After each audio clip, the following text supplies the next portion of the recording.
Hammaga assalomu alaykum azizlar.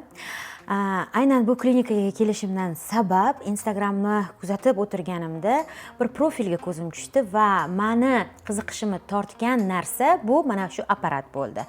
Nimaga? Aynan shu apparat. Bu apparat hamma qizlarni yuzini qanchalik toza, qanchalik zo'rligini bilib beradigan apparat ekan. Meni yuzimni juda ham ko'pchilik aytadi, zo'r, haqiqatan toza, juda ham chiroyli, xullas nuqsoni yo'q deyshadi. Qani shunaqami, yo'qmi? Tekshirib ko'ramiz.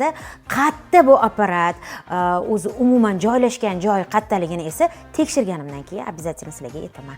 Hozir esa ey apparat, qani aytchi, haqiqatan dunyodagi eng toza yuz menmanmi yoki yo'q? Voy, hozir ko'ramiz.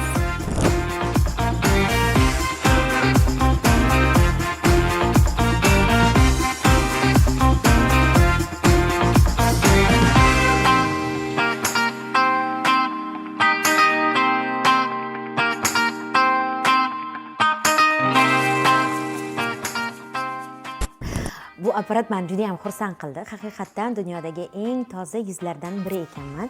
Ya'ni 1% toza yuzlik qizlarni ichiga kirar ekanman. Rahmat senga, ajoyib. Xullas, bu apparat qayerda joylashgan? Nima apparat o'zi bu deb so'rayotganlar.